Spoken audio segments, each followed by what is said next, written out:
दोस्तों, Indian renewable energy development agency limited यानी इरेडा की बात करें, स्टॉक के अंदर आज भी कुछ गिरावट देखने को मिल रही है। पिछले कुछ दिनों से अगर आप देखें तो स्टॉक काफ़ी ज़्यादा दबाव में दिख रहा है, लेकिन इसके बीच में दो तीन बड़ी गुड न्यूज़ निकल के आ रही है, जो इशारा कर रही है कि आने वाले समय में इरेडा में फिर से वही तेज़ी आ सकती है जो आईपीओ की लिस्टिंग के बाद इसमें आई थी। आप ये देख ही सकते हो कि स्टॉक जो 32 रुपये में सरकार ने दिया था, वो शेयर 300 तक पहुंच गया था। बहुत ही ज़बरदस्त रिटर्न, और अब देख सकते हो कि इसमें करेक्शन भी हो चुका है। ऐसे में क्या इस लेवल पे ख़रीदारी करनी चाहिए, समझने की कोशिश करेंगे इस वीडियो के माध्यम से। सबसे जो बड़ी बात है, कंपनी ने अपने एनपीए को बहुत ज़बरदस्त नीचे लाया है, साथ में इस बार बहुत ही ज़बरदस्त क्वार्टर वन का रिजल्ट दिया है। इसके बाद में यहाँ पे काफ़ी ज़्यादा संभावना पॉजिटिव बन जाती है। तो क्या दाव लगाना चाहिए, जानेंगे इस वीडियो के माध्यम से। लेकिन फ्रेंड, उससे पहले अगर आप पहली बार हमारे चैनल पे आए तो चैनल को सब्सक्राइब कर दीजिए, एक बेल आइकॉन दबा दीजिए, ताकि जब भी नया वीडियो बने पहला नोटिफिकेशन आपको मिले। वीडियो पसंद आए तो लाइक से जरूर कीजिए। चलो फ्रेंड्स, वीडियो स्टार्ट करते हैं। मैं हूँ आपका दोस्त एस.बी. दवे और हमारे अपने चैनल ऑनलाइन कमाई में आपका बहुत बहुत स्वागत है। तो इस समय 1:30 बजे के आसपास का टाइम है। इरेडा के कारोबार की बात कर ले तो स्टॉक की शुरुआत तो काफ़ी अच्छी 241 पर हुई, क्योंकि क्लोजिंग कल की 240 के आसपास थी। शुरुआत पॉजिटिव हुई, 242 का हाई भी बना, लेकिन तेज़ी रह नहीं पाई, क्योंकि आज बाजार में नरमी का वातावरण है और ऊपर के लेवल से सभी पीएसयू स्टॉक में दबाव देखने को मिल रहा है, और इसी वजह से ये 234 का इसने लो बना दिया। यानी ऊपर के लेवल से देखें तो आपको करीब 9 रुपये की गिरावट देखने को मिलेगी। इस समय स्टॉक 236 के आसपास ट्रेड कर रहा है, जहाँ पे 1.75% की गिरावट है, यानी लगभग 0.25% की गिरावट है। अब यहाँ पे जो बड़ी अपडेट निकल के आ रही है, इंडिया में add 30 gigawatt of renewable energy capacity in 2024-25, यानी इस करंट ईयर में 30 गीगावाट की नई कैपेसिटी ऐड हो सकती है, ऐसा जो है एनर्जी एक्सपर्ट का कहना है। तो यहाँ पे जो डाटा शेयर किया गया उसमें कहा गया कि सोलर पावर की जो एनर्जी है वो यहाँ पे 77% की वृद्धि दिखा सकता है 2023 के मुकाबले। इसके अलावा विंड एनर्जी की सेक्टर जो कैपेसिटी है उसमें भी वृद्धि देखने को मिल सकती है। तो यहाँ पे जो एनालिस्ट है उनका कहना है कि यहाँ पे इस समय इंडिया की जो रिन्यूएबल सेक्टर की जो कैपेसिटी है वो रिकॉर्ड ब्रेक वृद्धि करती हुई दिखाई दे सकती है फाइनेंशियल 2024-25 के दरमियान, जिसमें सोलर और विंड एनर्जी दोनों का ही योगदान होगा। तो इस साल के शुरुआत में अगर देखें तो 7 महीनों में काफ़ी अच्छी कैपेसिटी देखने को मिल रही है, और जिस तरह से तेज़ी से इंस्टॉल कैपेसिटी बढ़े उस हिसाब से 30 गीगावाट इस साल कैपेसिटी ऐड होने की संभावना बन रही है। तो एनालिस्टों के हिसाब से अगर रिन्यूएबल कैपेसिटी के एडिशन देखें तो यहाँ पे 13,889 मेगावाट सोलर एनर्जी की पिछले 7 महीनों में कैपेसिटी इंस्टॉल हो चुकी है।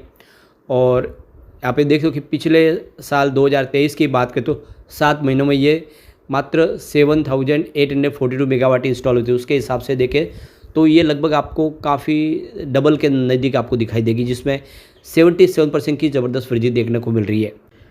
तो यहाँ पे 2024 के एवरेज के हिसाब से जो सोलर एनर्जी ऐड हुई है वो 1984 मेगावाट है, और 2023 में ये 1120 मेगावाट के आसपास ही आपको इंस्टॉल कैपेसिटी बढ़ती हुई दिखाई देगी। तो उस हिसाब से वृद्धि काफ़ी अच्छी हो रही है। तो यहाँ पे देखो कि फाइनेंशियल 2024-25 के एंड तक 23,810 megawatt new solar energy capacity add होने की संभावना बन रही है, जिसमें आप देख सको कि करीब 15 गीगावाट का सोलर पावर का एडिशन होगी इस बार कैपेसिटी। तो उस हिसाब से देखें तो काफ़ी वृद्धि तेज़ी से बढ़ रही है। विंड एनर्जी की बात करें, यहाँ पे 3.2 gigawatt total wind energy capacity add हुई है 2023-24 में।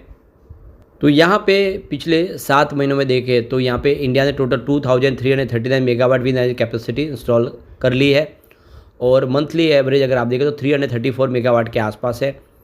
और पिछले साल ये 7 महीनों की बात करें तो यहाँ पे 2010 मेगावाट के आसपास विंड एनर्जी कैपेसिटी ऐड हुई थी।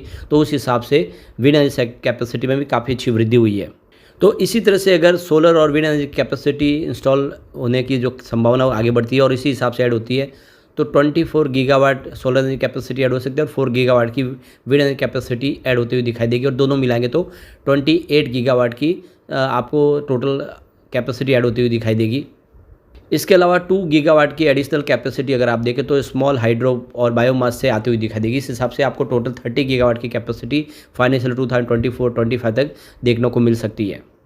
तो कुछ जो रिसर्च एजेंसियां हैं उनके हिसाब से देखें तो फाइनेंशियल ईयर 25 के बेहतर रहने की उम्मीद है। काफ़ी बड़ा निवेश भी आ रहा है, ग्रीन प्रोजेक्ट काफ़ी ज़्यादा पाइपलाइन में है, और बहुत सारे टेंडर है जो प्रक्रिया में गुजर रहे हैं। आने वाले समय टेंडर आते हुए दिखा देंगे। विंड प्रोजेक्ट के लिए भी काफ़ी सरकार ने टेंडर लाए और सोलर के लिए बहुत सारी स्कीम लाई गई है, जिसमें प्रधानमंत्री सोलर रूफटॉप स्कीम भी है। तो ये जो इससे आप देखें तो जो नई विंड एनर्जी कैपेसिटी है उसमें काफ़ी अच्छी वृद्धि की संभावना बन रही है। तो जिस तरह से यहाँ पे आपको कैपेसिटी में वृद्धि होती हुई दिखाई देगी, ये सीधा इशारा है कि आने वाले समय में इसका फ़ायदा इरेडा को होगा, क्योंकि इरेडा ग्रीन एनर्जी सेक्टर को फंड प्रोवाइड करता है। अब दूसरी जो बड़ी अपडेट और निकल के आ रही है, इंडिया की रिन्यूएबल एनर्जी इस समय अगर आप देखें तो जो इंस्टॉल कैपेसिटी 7 स्टेट में सबसे ज़्यादा है, वही इसको लीड कर रहे हैं। अगर आप देखें रिन्यूएबल एनर्जी इस समय जो सेक्टर इस समय आपको साउथर्न और वेस्टर्न रीजन के जो 7 स्टेट है उसमें आंध्र प्रदेश, गुजरात, कर्नाटका, महाराष्ट्र, राजस्थान, तमिलनाडु, तेलंगाना, यही 80% टोटल इंस्टॉल कैपेसिटी के 7 स्टेट है, जिसके अंदर सारे के सारे ग्रीन एनर्जी के प्रोजेक्ट आगे बढ़ रहे, चाहे वो सोलर के हो या विंड एनर्जी। और इन्हीं के योगदान के दम पे ग्रीन एनर्जी का जो हमारा सपना है वो पूरा होता हुआ दिखाई दे रहा है। बाकी राज्य अभी इसमें बहुत पीछे, जिसमें आप मध्य प्रदेश को देख सकते हो, यूपी को देख सकते हैं, पंजाब है, हरियाणा है, उनका यहाँ पे कोई खास योगदान नहीं, क्योंकि सिर्फ ये 7 जो राज्य है और ये देखिए जो बॉर्डर राज्य है वो 7 के 7 राज्य ही 80% ग्रीन एनर्जी के इंस्टॉल कैपेसिटी को पाने में कामयाब रहे। तो ये जो फैक्ट सामने निकल कर आया, इसमें जो कॉन्फ्रेंस हुई है, देखिए कि इसमें think tank international forum for environment and sustainability and technology यानी IFOST की तरफ से मंगलवार के दिन जो ये कॉन्फ्रेंस हुई, जिसमें इसकी जानकारी दी गई है कि 7 राज्यों ने ही सारे का सारा ग्रीन एनर्जी सेक्टर का जो आपने सपना है उसको पूरा करने में अपना योगदान दिया है। तो इस कॉन्फ्रेंस के दौरान देखें तो बहुत सारे जो पॉलिसी मेकर्स है, स्टेट एजेंसीज है, रिन्यूएबल एनर्जी से इंडस्ट्री से लीडर है, एक्सपर्ट्स है, उन सब का एक कॉन्फ्रेंस हुआ। किस तरह से इस सेक्टर में और तेज़ी लाई जाए, किस तरह से निवेश लाया जाए, उसके ऊपर बातचीत हुई है। क्या सरकार पॉलिसी में और कुछ बदलाव करे जिससे और भारी निवेश आए। सबसे जो बड़ी बात है, सरकार की तरफ से जो इंटर स्टेट ट्रांसमिशन सिस्टम में जो चार्ज है उसको माफ़ किया गया, उसका असर देखने को मिल रहा है, जिससे इसको एक सेक्टर को बूस्ट मिला है। अब इस मौके पे चीफ गेस्ट जो थे भूपिंदर सिंह भल्ला, जो secretary of renewable energy ministry के हैं, उनका कहना है कि जो इस समय आ रही कैपेसिटी जिस तरह से सिर्फ 7 राज्यों में ही तेज़ी से बढ़ रही है, उसको पूरे कंट्री के अंदर लागू करना होगा। सरकार इसके लिए ISTS चार्ज है उसको माफ़ कर चुकी है, और भी राज्यों को इसमें आगे बढ़ना होगा ताकि सरकार का जो सपना हो समय पे पूरा हो पाए। अब यहाँ पे देखिए कृषि की तरफ से जो यहाँ पे जो जानकारी दी गई कि बहुत सारे प्रोजेक्ट है ग्रीन एनर्जी के जो ऑक्शन के मोड पे है, जिसमें आप देख सकते हो कि करीब 3 गीगावाट के स्टैंड अलोन जो स्टोरेज के लिए प्रोजेक्ट है जो आने वाले समय आते हुए दिखाई देंगे। 10 गीगावाट के स्टोरेज लिंक प्रोजेक्ट है, इसके अलावा 2 गीगावाट के स्टोरेज है जो अभी ऑक्शन के लिए तैयार है। तो ये करीब 6 गीगावाट के आसपास के जो स्टोरेज वगैरह के जो प्रोजेक्ट है वो 2024 मई तक कंप्लीट होते दिखाई देंगे। तो इस तरह से देखें तो बहुत सारे नए टेंडर्स जारी हो रहे हैं। प्राइवेट सेक्टर और सरकार की तरफ से दोनों तरफ से इस सेक्टर के लिए बूस्ट देने की कोशिश की जा रही है। अदानी जैसे कंपनियां बहुत तेज़ी से अपने कारोबार को बढ़ा रही है। आपको पता ही होगा गुजरात में उन्होंने सबसे बड़ा सोलर पार्क बनाया, जो आप देखें ऊपर हम इसको स्पेस से देख सकते हैं, ये सबसे बड़ी जीत है। और ऐसे में आने वाले समय इस सेक्टर में बहुत सारा नया इन्वेस्टमेंट आने की संभावना बन रही है, और लॉन्ग टर्म इन्वेस्टर के लिए इरेडा जैसे स्टॉक में दाव लगाना सही रहेगा। शॉर्ट टर्म के लिए फिलहाल वेट करें, क्योंकि बाजार में नरमी का वातावरण बने और सारे PSU स्टॉक बहुत दौड़ चुके हैं, कुछ थकान यहाँ पे दिखाई देगी। अब यहाँ पे कम्युनिटी सेंटीमेंट्स देख लेते क्या है इसका। तो यहाँ पे 75% बाय की कॉल है, 25% सेल की कॉल है, यानी लोगों का रुझान अच्छा खासा स्टॉक के साथ अभी भी बना हुआ है। 100 में से 75% लोग इसको लेना पसंद करें, सिर्फ 25% लोग इसको सेल करना चाहते हैं। अब इसके पिवट लेवल को भी देख लेते हैं। यहाँ से अगर गिरावट होती है तो 237 का पहला सपोर्ट है, ये टूटा तो 235 तक स्टॉक जाएगा। गिरावट और बढ़ेगी तो फिर 230 तक जाने की संभावना बन जाएगी। पॉजिटिव माहौल बना तो 245 का फर्स्ट रेजिस्टेंस है, इसको पार किया तो 250 तक स्टॉक जाता हुआ दिखाई देगा।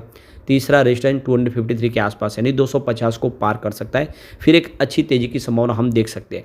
लेकिन फ्रेंड, कोई भी इन्वेस्टमेंट करने से पहले अपने फाइनेंशियल एडवाइस बड़े ले ले या अपना खुद का रिसर्च करें, क्योंकि मैंने वीडियो आपके एजुकेशनल पर्पज़ के लिए ही बनाए। वीडियो पसंद आए तो लाइक शेयर जरूर कीजिए और चैनल को सब्सक्राइब कर दीजिए। Thank you friends.